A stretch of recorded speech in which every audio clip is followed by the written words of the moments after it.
ਉਹ ਗੱਬਨ ਝੋਟੀਆਂ ਜਿਹੜੇ ਭਰਾ ਮੰਗਦੇ ਨੇ 1 ਮਹੀਨੇ ਦੀ 2 ਮਹੀਨੇ ਦੀ ਸੂਈ ਜਾਂ 2-3 ਮਹੀਨੇ ਕੱਢਦੀ ਹੋਏ, ਇਹ ਮੁਕੰਮਲ ਵੀਡੀਓ ਉਹਨਾਂ ਲਈ ਹੈ। ਸਾਡੇ ਇੱਧਰ ਸਿਆਲਕੋਟ ਵੱਲ ਜਿਹੜਾ ਕੋਈ ਸ਼ਦਾਈਆਂ ਵਾਲੀ ਬੰਦਾ ਗੱਲ ਕਰੇ ਨਾ, ਤੇ ਉਦੋਂ ਉਹਦਾ ਅੱਗੋਂ ਮਜ਼ਾਕ ਉਡਾਉਣ ਲਈ ਆਂਦੇ ਨੇ ਕਿ ਐਵੇਂ ਹੀ ਬੰਦੇ ਆਂਦੇ ਨੇ ਕਿ ਸ਼ਦਾਈ ਸਾਰੇ ਲਾਹੌਰ ਟੁਰ ਗਏ ਨੇ, ਇੱਥੇ ਸਿਆਲਕੋਟ ਵੀ ਹਲਾ ਸ਼ਦਾਈ ਰਹਿੰਦੇ ਨੇ।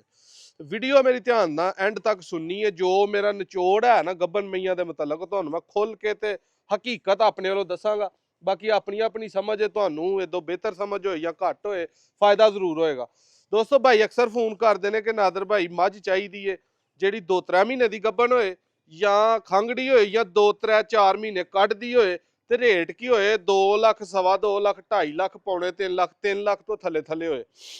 ਪਹਿਲੀ ਤੇ ਗੱਲ ਇਹ ਵੇ ਕਿ ਜਿਹੜੇ ਵੀ ਭਰਾ ਅੱਜ ਤੱਕ ਜਿਹੜੇ ਬੰਦੇ ਨੇ ਚੰਗੀ ਗੱਬਨ ਜਾਂ ਚੰਗੀ ਖਾਂਗੜ ਜਾਂ ਚੰਗੀ ਘਰ ਦੀ ਕੱਟੀ ਵੇਚੀ ਏ, ਉਹ ਬੰਦਾ ਫੋਨ ਤੇ ਇਹ ਗੱਲ ਜ਼ਿਹਨ 'ਚ ਰੱਖ ਕੇ ਕਰੇ ਕਿ ਕਿਤੇ ਉਹਨੇ ਚੰਗੀ ਕੱਟੀ ਵੇਚੀ ਸੀ, ਚੰਗੀ ਗੱਬਨ ਉਹਨੇ ਘਰ ਦੀ ਕਿਤੇ ਵੇਚੀ ਸੀ, ਤੇ ਉਹਨੂੰ ਅੱਗੋਂ ਵੀ ਚੰਗੇ ਲੱਭ ਜੇਗੀ। ਤੇ ਜੇ ਤੁਹਾਡੇ ਜ਼ਿਹਨ 'ਚ ਗੱਲ ਆਏ ਨਾ ਕਿ ਚੰਗੀ ਘਰ ਦੀ ਗੱਬਨ ਕੱਟੀ ਜਿਹੜੀ ਗੱਬਨ ਹੋਏ ਜਾਂ ਮੱਝ ਗੱਬਨ ਹੋਏ, ਉਹ ਕਿਸੇ 2-3-4 ਮਹੀਨਿਆਂ ਦੀ ਜਾਂ 2-3 ਮਹੀਨੇ ਕੱਢਣ ਵਾਲੀ ਨਹੀਂ ਵੇਚੀ, ਤੇ ਇਹ ਭਾਈ ਆਪਣੇ ਆਪ ਨੂੰ ਤੁਸੀਂ ਧੋਖਾ ਦੇਣਾ। ਕਿਸੇ ਕੋ ਵੀ ਲੈ ਕੇ ਤੁਹਾਨੂੰ ਕਿਤੋਂ ਵੀ ਚੰਗੀ 2.5 ਲੱਖ ਦੀ 3 ਲੱਖ ਦੀ ਗੱਬਨ 2-3 ਮਹੀਨਿਆਂ ਦੀ ਜਾਂ 2-3 ਮਹੀਨੇ ਕੱਢਣ ਵਾਲੀ ਨਹੀਂ ਮਿਲਣੀ।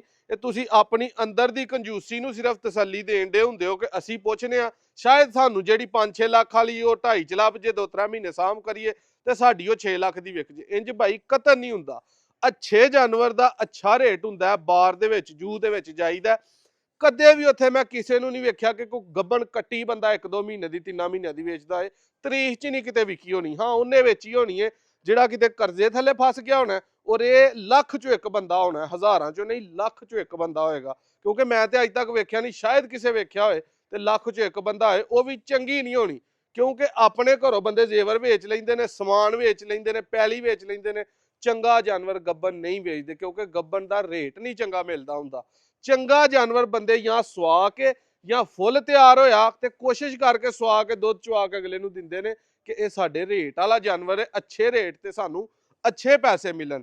ਤੇ ਜਿਹੜੇ ਮੇਰੇ ਭਾਈ ਇਸ ਤਰ੍ਹਾਂ ਲੁੱਟੇ ਜਾਂਦੇ ਨੇ, ਆਪਣੇ ਆਪ ਨੂੰ ਦਾ ਲਵਾਉਂਦੇ ਨੇ, ਆਪਣੀ ਕੰਜੂਸੀ ਨੂੰ ਜਿਹੜਾ ਨਾ ਤਸੱਲੀ ਦੇਣ ਵਾਸਤੇ ਸਿਰਫ ਔਰ ਸਿਰਫ ਬੰਦਿਆਂ ਦਾ ਸਿਰ ਖਾਂਦੇ ਨੇ, ਤੇ ਆਪਣਾ ਵੀ ਟਾਈਮ ਜ਼ਾਇਆ ਕਰਦੇ ਨੇ ਕਿ 2 ਲੱਖ 'ਚ 1.5 ਲੱਖ 'ਚ ਲੱਖ ਰੁਪਏ 'ਚ ਉਹਨਾਂ ਨੂੰ ਕਿਤੋਂ ਕੋਈ ਬੜੀ ਚੰਗੀ ਭਲਵਾਨ 20 ਲੀਟਰ ਵਾਲੀ ਗੱਬਨ ਲਿਆ ਕੇ ਦੇ 1-2 ਮਹੀਨਿਆਂ ਦੀ, ਇੰਜ ਕਤਰ ਨਹੀਂ ਜੇ ਮਿਲਦੀ। ਹਮੇਸ਼ਾ ਜਿਹੜਾ ਬੰਦਾ ਡੰਗਰ ਲਵੇ ਫੁੱਲ ਤਿਆਰ ਲਵੇ, 1-2 ਦਿਨ ਕੱਢਦਾ ਹੋਏ, ਤੇ ਇਹ ਵੀ 10% ਲਵੇ, ਵਰਨਾ ਡੰਗਰ ਸੂਇਆ ਲਵੇ, 2-3 ਟਾਈਮ ਚੁਆਈ ਕਰਕੇ ਤਸੱਲੀ ਦੇ ਨਾਲ ਲਵੋ, ਤਾਂ ਕਿ ਤੁਹਾਨੂੰ ਕੋਈ ਵੀ ਵਹਿਮ ਨਾ ਹੋਏ ਕਿ ਇਹਦੇ 'ਚ ਕੀ ਹੈ ਕੀ ਨਹੀਂ ਹੈ, ਜਾ ਕੇ ਤੁਹਾਡਾ ਲਾਂਭਾ